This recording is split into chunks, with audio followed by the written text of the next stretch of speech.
इंद्रायणीचं पसायदान 4 मार्च शब्दांचा खेळ. लेखक डॉक्टर संतोष मोतीराम मुळावकर. अभिवाचक किमया संतोष मुळावकर.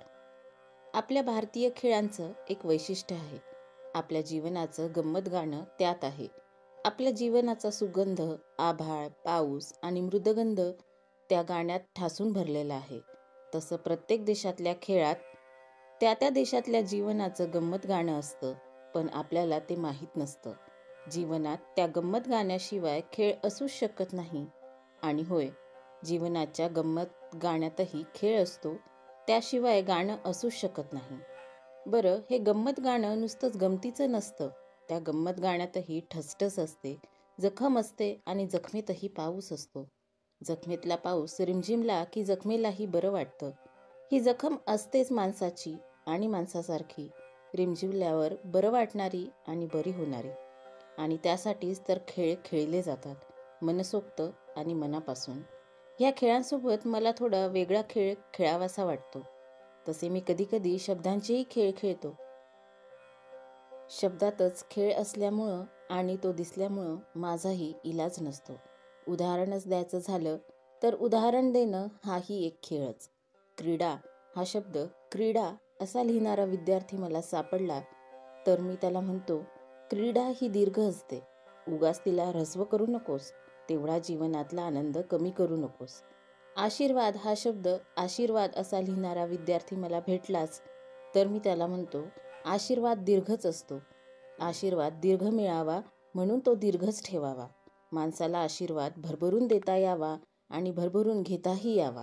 आशीर्वाद देणारे तीर्थरूप असतात, तेही दीर्घच असतात. पण शब्दांच्या या खेळांकडं काही जण खेळकरपणानं पाहत नाहीत. न पाहू द्या, त्यांना आशीर्वादही दर्जेदार वाटत नाही. त्यांना निदान आशीर्वाद तरी दर्जेदार वाटायला हवा. पण त्यांच्या क्रीडाविषयक दृष्टिकोनाकडं आपण खिलाडू वृत्तीनं बघायला हवं. खेळ असतातच त्यासाठी. आपल्याकडं लहान मुली सागरगोट्या, कंचे किंवा गजगे खेळताना 1, 2, 3, 4, 5, 6, 7, 8, 9 खौ अशी मोजणी करतात. मला नेहमी वाटतं, इंग्लंडमध्ये हा खेळ उगवला असता तर तिथल्या मुलींनी 9 खौ ऐवजी 9 फाईन म्हटलं असतं. 7 भात ऐवजी 7 हेवन म्हटलं असतं. आपल्याकडचा हुतुतू तिकडं उगवला असता तर तिकडच्या मुलांनी तो खेळ खेळताना हुतुतू ऐवजी हुयुयू म्हटलं असतं आणि मग हुतुतूचं नाव हुयुयू पडलं असतं. इंग्लंडमधला खेळ म्हणून आपणही मोठ्या आनंदानं हुयुयू खेळला असता आणि क्रिकेटच्या कौतुकानं पाहिला असता. खो खो आपल्याऐवजी तिकडं उगवला असता तर गो गो म्हणून खेळला गेला असता आणि या खेळाचं चिअरिंग खो पाटी खो, खो पाटी खो ऐवजी गो बॅक गो, गो बॅक गो असं राहिलं असतं. बाकी राजकारणाचा खेळ इथून तिथून सारखाच. तो सगळीकडं सारखाच उगवला. राजकारणाच्या खेळातून बुद्धिबळ उगवलं असावं किंवा बुद्धिबळातूनच राजकारण उगवलं असावं.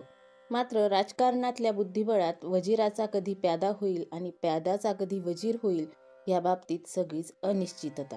2.5 घर चालणारा घोडा राजकारणात उंटासारखा कधी आणि किती तिरकस चालेल ह्याचा नेम नसतो. सरळ मार्गी हत्तीसुद्धा राजकारणात आल्याबरोबर तिरकस झालाच म्हणून समजा. हेही चुकलंच. तिरकस झाल्याशिवाय त्याला राजकारणात येताच येत नाही. तसं आजकाल राजकारणातही बुद्धिबळाऐवजी सगळेच बलप्रयोग व्हायला लागलेत. त्यामुळं आताशा राजकारणातले खेळ आध्यात्मिक स्वरूपाचे राहिलेले नाहीत. ते तसे व्हायला हवेत हे मात्र खरं. शब्दांचा हा खेळ एका खास ऐतिहासिक आठवणीसाठी.